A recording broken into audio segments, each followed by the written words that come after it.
Ndirokutinga mzai madzimbabwe TV podcast mzita andinonzi DJ Sikle nasi ndinangu machidima Chidima Shepherd chibaba Wow.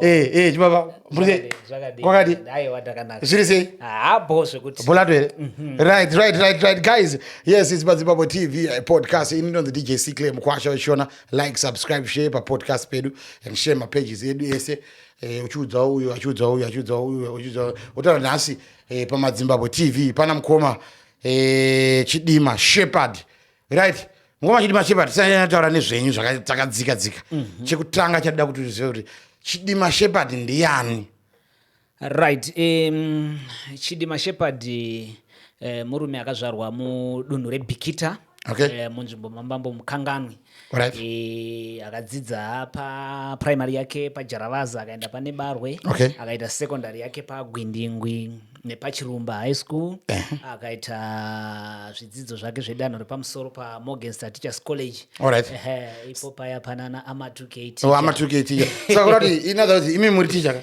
Ndizvo chaizvo. Muticha chi primary secondary. Ine ndinodzidzisa kuprimary. Alright, saka mukoma Chidima muri mwana wemuBikita. Muri chizvarwa chemuBikita. Exactly. Saka ndokwamugara. Chaizvo. Ndokwamabva. Ndokwandabva, ndokwandinoshandira, ndokwandinogara. Alright.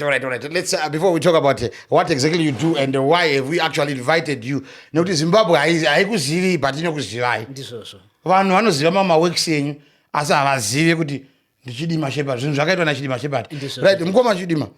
Mukudzidzisa umu munodzidzisa chimi mutaura nyaya yekudzidzisa. Right, kuprimary tinodzidzisa masubjects ose. Alright. English, Maths, Shona, Social Science and Technology. Alright. Muchiticha muri kuBikita? Ndiri kuBikita paDuma Primary School. paDuma apo. Right, mukoma bataura nyaya yekuti muchidzidzisa inini nyaya yaita kuti muye pana paMadzimbabwe. Mukoma munonyora ndimi makanyora chiya chekuti hevoyi kani hama kumativi mana enyika hevoyi ndizvo yes, that is mukoma Chidima Shepherd guys. Kana wakaziva a lot of people kumasvingo and those who stream nevenyuro yemasvingo inonzi Yevo FM vanotoziva this poetry yakaitwa namukoma Chidima. Let's talk about chii chakaitika mukoma kuti muite poetry. Right, munoziva zvinoitika kubasa redu renhetemboka unongosvikirwa nezvimwe zvakasiyana. Saka pandakangonzwawo kuti mumasvingo tava nenhepfenyuro inonzi Hevoyi FM. Alright. Ando pandakangofungwa kuti regai ndinyore poem nechekuita neHevoyi FM. But patakatongoinyora taitongoti hati kungoita. Alright. Yakatoenda mukurumbira. Aiwa, poem yakaenda mukurumbira. And yes, we will talk about that. Nyaya iyoyo yepoem yehewoyi. Asi tichifamba isi mukoma Chidima. Yes. Pakunyora kwenyapa ndinonyora muri nyanduri. Ndizvozvo chaizvo. Zvakatanga sei zvinhu izvi zvekuita unyanduri? Munoziva isusu tiri kuprimary taiita nhetembo dzaibva mubhuku rinonzi Tipewo Dariro. Saka taingoverenga nevamwe vakomana vandaifamba navo vandaitamba navo topanana mumwe namumwe stanza yake then tokumbira ticha anenge ari paduty paassembly musi uyoyo, then we present. Saka mukudaro ndo mazvakaramba zvichiitika. Then patakazoparadzana ndingati tava umwe namwe akuenda kusekondari, hatina kuzoenda kusekondari imwe nevakomana vavo. Right, ini ndakazoenda paGwindingwi High School. Ndiri paGwindingwi handina zvandakambonyanya kuita zvine mukurumbira. I still remember ndakangoita kamwe kakomedi. So let's talk about that. Let's talk about comedy yo because takainzwa chii chakaitika paGwindingwi. Takainzwa comedy yo. Right. Saka pakomedi papa ndakangoita ndo mukatarisa pane zvimwe zvimakomedi zvinotrenda pasocial media stereki. Ndine chidumbu so ndakaita chidumbu changu ndo pandaita kakomedi vanhu vakafara. That was the only chinhu chiri artistic chandakaita pa high school. Right. Okay. Then ndapedza kunyora ndokuzo taienda kuma-games. Inini ndaitamba soka ndiri pagate. Goalkeeper, yes. Saka paiuya veku-Ministry of Youth vatumwa nevekuRegaidzi veshiri kuti vauye vazoeducata mayouth pamusoro HIV and AIDS. Right. Ndo pakazonzi nevekuMinistry of Youth vaya vakati vakuru vedu vari kuuya. Saka tatichimbokumbirawo kana pane anogona kutiitirawo poem kana anogona kutiitirawo kadhirama kekuti vaone kuti shuwa zvatakadzidzisa zvakaitwa. Right, ndo pandakati makanonoka kutaura kaimimi de makakurumidza taitawo gadzira. Saka ndakabva ndanyora poem inonzi regai dzive shiri. Changoti imboita kuti timonzwa regai dzive shiri yacho. That was 2011. Ndo pandakatanga kunyora, ndo poem yangu yekutanga yandakanyora iyi.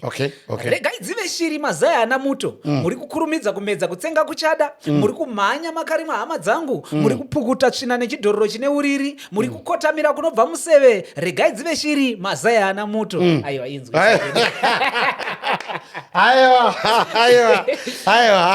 Aiwa murume uyu anokoda regai dzive shiri. So this was your first poem yamakanyora? Yes. Okay, why makanyora nini ndaingonyora apa kwangu akungonyora ndakanyora but ndaishandisa ainzi key drivers HIV/AIDS. Saka paiva nenyaya yenamount partnering ndo imwe yaipinda ipapo nezvimwe zvakangosiyana-siyana zvaivapo ipapapo. Right, yes guys, if you're just joining us, anonzi mukoma Chidima Shepherd, mwana wemuno Masvingo, mwana wemuno muZimbabwe, anobuda nepabhikita apo, akanyora netembo dzakawanda including the one that you hear pane nepenyoro muno Masvingo inonzi Yevoi, kuti Yevoi ende akanyora imwe regai dzive shiri. Pane imwe yakanyora yasingaziye kuti ndiye akainyora iyoyo but ndiye akainyora iyoyo ndiye akainyora. Right, mukoma tichita move on nenyaya dzekunyora mapoems ava. Yes. Pane imwe poem yamakanyora imimi yekuti hanzi mukaita sei chechi inofa. Everyone has seen umaziya here kuti shoma yakuti kereke inofa. Chichakaitika papa pakunyora papa. That poem yakatrenda, ndo poem yakatanga kuti even page pangu ini pana Nyanduri Chidima, ndo poem yakatanga kuti kutrenda zvokusvika pa 1 million views. Right, so zvakaitika pepe kamufana kakaita poem mwana andaidzidzisa uyo. Mwana aenda kamudzidzisa kubva grade 5 kusvika grade 7. Saka pepe yanga ari grade 7. Right, so ndakangonyora poem paboard ndikati vafana imimi ndiri kudzidzisa poetry muchindoita kumaoccasions kwakasiyana-siyana but handisi kuda kuti mungogumira panapa. Ndiri kuda kuti mubude muinde chero kumachechi muchidi muchionekwa. Saka ndakabva ndanyora poem yaya paboard, kereke inofa. Right, ndanyora poem yaya paboard. Mfana maimudzidzisa? Mfana ndaimudzidzisa. Ndobva vafana vatora poem yaya. Saka mfana iyi ndobva andoimaster, ndobva andopresenta pavakanga vaenda kuPascha. Vanoti kuPascha anopinda zviratidzo. Saka ndobva apresenta that poem. Ndakatofozofonwa nevabereki vacho ndo vakanditumira kavidhio. Kereke inofa.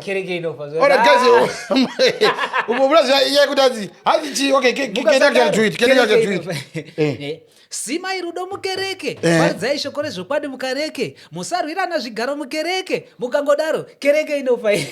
Hanzi mukangodaro kereke inofa. Yes guys, ndo iyi poetry yakaita mbiri muno Zimbabwe ende ini ndasikatoziva kuti yakanyora naChidima Shepherd. Saka zviizvi what drives you kuti munyore ningirini? Right, paipa yamanje zvandinoita inini ndezvekuti mamwe mapoems ndinomanyora zvichinda nokuti iri kuda kundopresentiwa kupi, iri kuda kundoitira kupi. Saka inini ndakaona kuti zvinhu zvinonyanya kubata mumakereke ndezvipi, you see, zvinoita kuti shoko rekereke pawanikwe vanhu vachirwirana mumakereke kana kuti basa racho rifambire mberi ndezvipi. Saka ndo zvandakangoita find out, ndobva ndanyora pamusoro pezvazvo because mukazvitarisa munogona kuona kuti kereke inogona kufa. Tine machechi akawandisa ari kutsika nekuda kuti vanhu uyu ndiani mukuru and the like. Saka izvozvozvo maaspects iwawo ndo andakabata ndokubva ndanyora zvangu. Ndobva andorova ndobva chaputika. Guys, ndo mchi ndakanyora iyaye kuti kereke inofa. Musadaro kereke inofa. Hanzi musarwirana zvigaro mukereke. Kereke inofa. Musabe mari mukereke. Itai basa rekereke mukereke. Itai rudo mukereke. I didn't know this. Kuti ndiye akanyora nyaya iyoyi. Right. Mukoma moving on. Tichifamba nenyaya yenetembo iyi. Zvii zvinoita kuti munyore netembo idzi. And it seems like ameno manyorera munoita but netembo dzacho dzinongotapira so. Zvii zvinoita kuti munyore netembo. Chii chinokuita kuti munyore netembo? Right. Munoziva zvinoitika. regai nditange ndichiti munhu anoridza ngoma kana akaridza ngoma vanhu vakatamba mangwana anowana simba rekuridza futi. Okay. Right. Saka inini as a poet kazhinji kacho pandinopresenta vanhu vanodi vanonzwa kufara. Alright, okay. Right. Saka chinoitika pakunyora Detembo regai nditi inini Detembo ruware rwanyanduri rwaanoshandisa kunika zviri kutsi kwemoyo wake. Okay. Zvingava zvekufara zvekutsutsumwa zverudo zvakangosiyana siyana. Alright. Saka ndo zvinondidriva kuti ndikwanise kunyora poem. Chii chandinoda kutaura pamusoro pezvacho, chii chandinoda kudzidzisa vanhu pamusoro pezvacho. Unoona tikabata kana iri aspect yeunhu anditika anenge ariko mapoem acho anenge achitaura muchatipa mapoem nhasi muchatotipa mapoem boys ndida kunzwa some of the poems that you've done and some of the poems that you have done vanhu asingatozivi kuti iyi ndimi makainyora. Saka munotomonyorera vamwe vanhu mapoem chaizvo. Alright, makanyorera nomwe mapoem vamwe zvavanongoita ndezvekuti sepa for example pama Facebook paipe anditika munhu anondivinga kuinbox ati tichida kuti tine function yedu yakati saka tachida kuti mutinyorere poem inoenderana nefunction yedu toda kuti vana vedu vazodi vaite kana vari vana vechikoro saka that's how I. Alright, so let's talk about the Masvingo art sector in Masvingo. Why do we have so much talent muno Masvingo but we don't have that platform? Kuti chii chinoita kuti zvimwe zvekumasvingo because you are so talented mukoma zvekuti munokutogona kutosvika pamalevels ana Aaron Chuntra Moyo. Yes. Ende vamwe vanhu vanotoziva. Saka chii chinoitika kuti tisanyanya kusumuka? So what do you think must be done kuno so that arts yedu ioneke? I think panofanirwa kupotawo pachirongwa ma-festivals anditika ma-arts festivals then mukatarisa tongotora muenzaniso wekune dzimwe nyika right, let's say isusu tinoda kutaura pamusoro pepoetry anditi mukatarisa tinogona kungoti Masvingo has got talent anditi right. Kune dzimwe nyika zvinoitika izvozvo right. Saka muchaona kuti pakaiswawo kamari kakati anditi kekuti tinobva kuma-rural areas tichiuya tinogona kutanga at cluster level at district level kusvika paprovincial level then munhu owanawo pane prize iri nani. Muchaona kuti kana umwe munhu akanzwa kuti Chidima akaenda competition akawina for example tongoti akawina 1000 US right.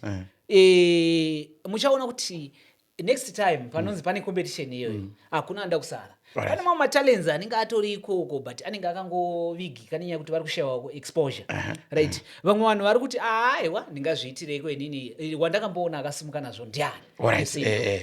Saka if you join hands kuti tisimudzire matalents ane vanhu munotoona kuti tinotorarama. There's this aspect mukoma yekuti zvinonzi kumasvingo hakuna mapromota. I don't know, zvinofamba sei kana kuti variko here kana kuti there's just not, we just don't have that much talent because it seems kuti anyone who is actually talented, who has got a skill anotofanira kutoti aende kuHarare. Inini ndingangotaura ndiri muno muMasvingo handisati ndambosangana naye watingati ndiye promota wacho. Okay. Saka wazvidzwa Masvingo wazvidzwa vana saka ndikazopa zvinotaurwa izvozvo. Because we've got so many Wajiras that are in Harare that are successful but they just don't support their own backgrounds. You see. They just don't support their own people. Maybe inyaya yekuti nevanhu vacho vada kusapotawo havasapoteki pamwe. Zvazvinoita ndezvekuti mu-art sector kana kuti muarea yema-arts munodawo discipline. Discipline ndo chinhu chekutanga. Saka hatizozivi kuti isusu tisingasapoteki here kana kuti ivo vacho ndo havagona kusapota vafana. You see now. Alright, because but chinhu chekutanga chandinoziva ndechekuti kana wangotoita zvema-arts izvi panotoda kunge uri disciplined so that chero wacho anenge achida kuinvesta kana kuti anenge achida kuisa mari pamusoro pako iwewe anoona kuti ndiri kuisira mari zviripo. You see now. Be disciplined. Guys, if you're out there and you're watching this podcast, be disciplined. Une arts dzako. Yes, you're welcome also kuti uye pamadzimba podcast chero une zvaunokita. Tinoda kuti wewe wakatera iwe uri kundoona should come through unongotibata, our numbers is on the screen, unongotibata ipapa ouya semawira aita Mukoma Shepherd kuti no sikileda kuti tiwe pamaZimbabwe.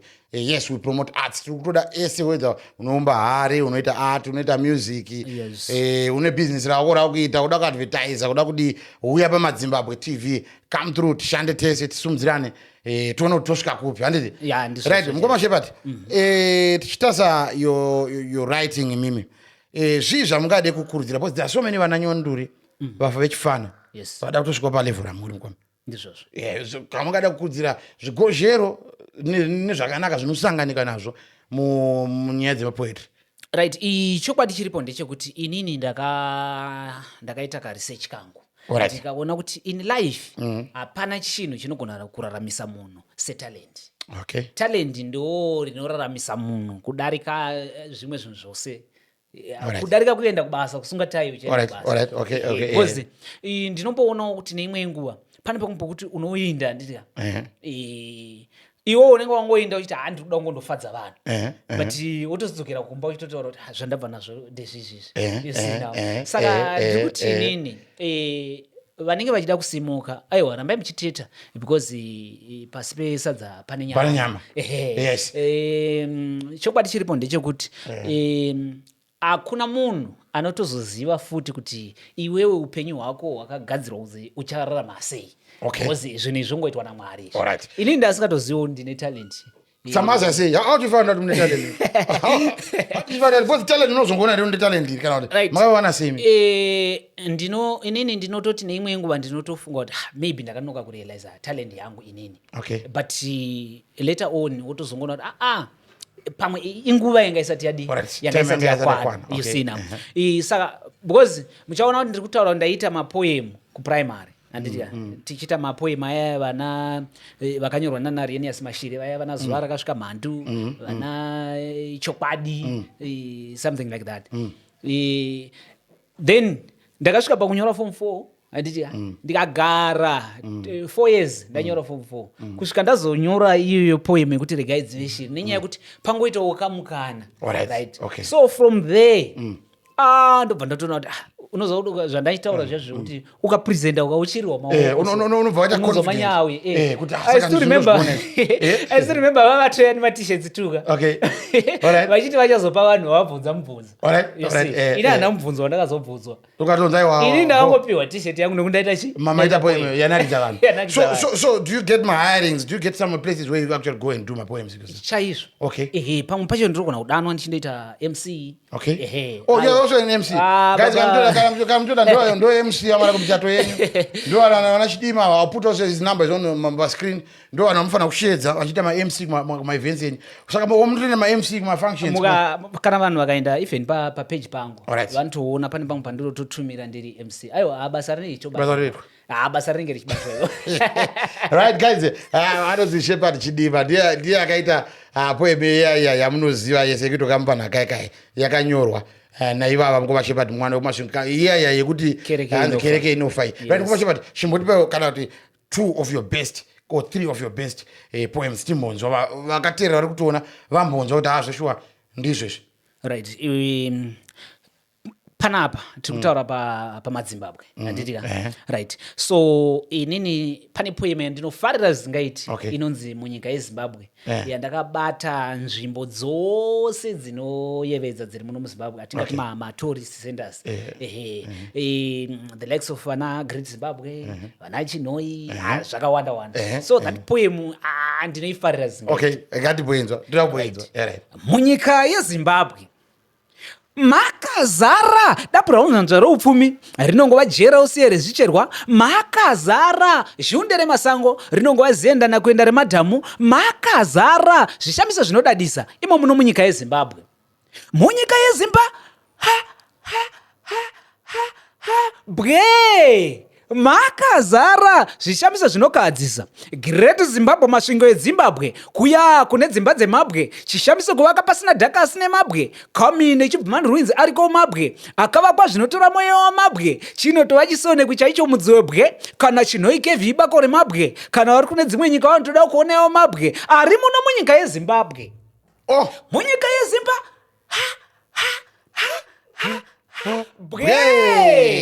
makazara zvishamiso zvinodadisa. Viki Force, mapopopo emosi yatunya, unoona kusvika zuva ratinya, uchiona mapopopo iwo wakanyanya, kumaNicaland kumakomo yekune mvura inopisa, paya Hot Spring pachinopisa, chishamiso ichi kana matemu kana chinopisa, kwa Bulawayo kune matopo use, kune matombo akaturikidzana kunge cheshangu chidodoma. Imo muno munyika yeZimbabwe ndimo mazviri.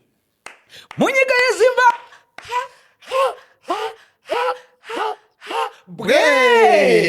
makazara zvishamiso zvinokahadzisa. Gona rezhou dzinofurikira zhou, ndevhu rerenji iri mujinga madeure, Hwange National Parks kumarashako, madhamu achingoumbawo neparutivi, tsvo Lake Kale, Lake Kariba, tsvo Chivero, Tokwe Mukosi,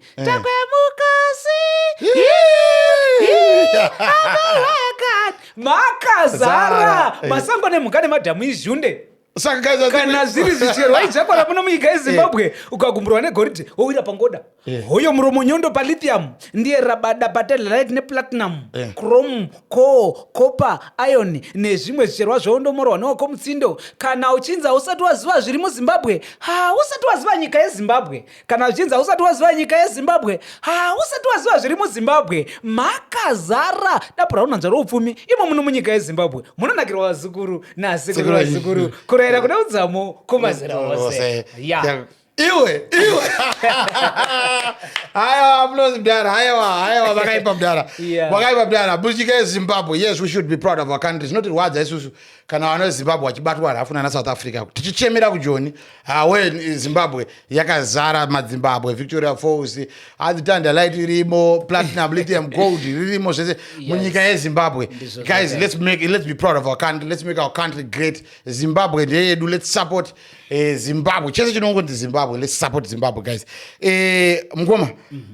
So this is your first time to do this poem live on MaZimbabwe TV. And tinokutenda ine zvamaita Mngoma. But just before you go, pane zvakawanda zvatoda ngoti mumboti touch. Mumbokurudzira vamwe vafana plus mimi vanhu vanofanira kubatai. Andimubona vanofanira kubatai kuti anoda chidima shepherd plus musati maenda toda kuti muite futi the poem yamakaita yehewo vanhu vayazoziva because vamwe vateerera vanoiziva. Let's go poem yehewo. Hewo ikane hama kubativi mana enyika. Hewo pa 100.2 FM. Hewo pa www.co.zw. Hewo ndati ndikuti hevo ndichitaura nehwiro kwedu kuno kumasvingo eZimbabwe. Ndichitaura nehwiri isina kuzhanganira nokushoshoma. Ndichitaura nehwiri isina ruzha kana zhowe ihwiro kwedu. Hevo imbuya makadini zvenyu. Hevo dzenyama musharukwa. Hevo hwenyu muzukuru njanji chaipa kusimba, simbi isina kana ngura zvayo. Chake kudokwarira tsika dzedu dzechivanhu, kukwazisana ndokubvunzana mufaro pachivanhu chedu chaicho chokuti kwazuwai hevoi makadi. Handiti kurisei ndinoti hevoi, handiti bohere ndinoti hevoi, handiti kokasarise malevels ndinoti hevoi, handiti ndepi mudhara ndinoti hevoi, handiti bolato ndinoti hevoi, handiti bohere ndinoti hevoi.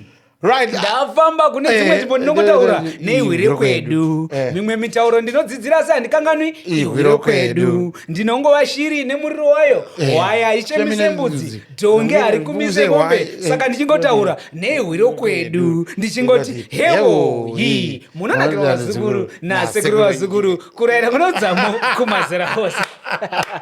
This is the biggest poet bulobashiko, guys. Yes, I know kuti kune varita poet wakawanda na Abel Mauchi. Kuamure guys. Kuna wafana wangu wakawanda vaneta mapoem, but murumani bata mana. Murumani bata aiwa Abel Mauchi ndauta Abel Mauchi. Mukoma makaipa. Makaipa andidi kunyepa makaipa. Zvisha mukade kusira vanhu. Right, chimwe chandingada kungozivisa mhuri yeZimbabwe ndechekuti ndapinda mumabhuku akawanda. Alright, yes. Takanyora mabhuku eNhetembo. Alright. Toverenga kuchikoro. Mamwe acho ndini ndaitokokera. Alright. Saka ndakanyora Panana Dopiro reNhetembo, Washishi wenetembo, mukoko wenduri, manzwanani, mawa manonge, nduri dzenduri. Mabhuku iwaya. Mabhuku enetembo. Alright. Pamabhuku esandato mention aya. Mukatarisa pane richatetwa pa A level. Kuba 2027 kusvika 2030 rinonzi mukoko wenduri. Ukaona iroro rakanyorwa na Shepard. Ndirimo mubhuku ndio akanyora mukoko wenduri. Alright, 2027 form 6. Yes. Saka kushona ndakuenda form 6 ndatovereka iro bhuku iro inenge iri anthology zvayo takabatana nevanyori vakawanda but ndirimo imomo. Munowana vana sei mune poem iri very philosophical inonzi sei. Can I do it one more time? Sei ziso richiona zvikuru nepakaburi kadiki asi richivharidzirwa kuona nekanhu kadiki ko sei maonero achinzi anosiyana asi kuona kuchingova kuona sei kuvava kwemhiripiri kuriko kunaka kwayo asi kuvava kwezvinovava kuriko kuvava kwazvo sei kushata kwezvinoshata kuriko kunaka kwazvo asi kunaka kwezvinonaka kuriko kushata kwazvo sei munhu achinongedza kuti uyu munhu akashata asi yenyadenga inzi akasika munhu nemufananidzo wake sei vanhu muchiti panokukurudza jongwe munoziva nguva asi iro parinokukurudza rinenge risina nguva. Alright, hai dzenguva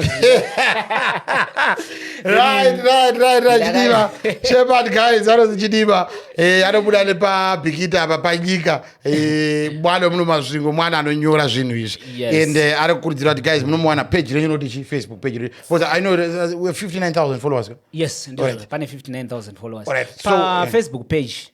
Mukangoti Nyanduri Chidima Facebook page Nyanduri Chidima TikTok Nyanduri Chidima YouTube Nyanduri Chidima Instagram Nyanduri Chidima then pa YouTube ndakatoisa madrama pane madrama aripo kwanda kubata pana panganda kufonera kuti Chidima ini ndinofonerwa pa 0776 the number is on the screen 106 725. Alright, ndo parofona Chidima namba yacho iri tobuda pa screen apo uri kutoiona ndo paunobata Nyanduri Chidima and also don't forget to like our page kana follow our page kana kutitera our page rakanzi Madzimbabwe TV pa Facebook kana kuti DJ Sikle ZW. We're sitting on 15,000 followers and we still want to grow pakadaro pa DJ Sikle ZW share zvakare ku YouTube uya pa YouTube pedu ndo patirika subscriber or like auja umwe kuti subscribe. We need 100,000 followers pa YouTube pedu kuti page ready farm ineka kuti vana ndo masvingo atedi oneke mukoma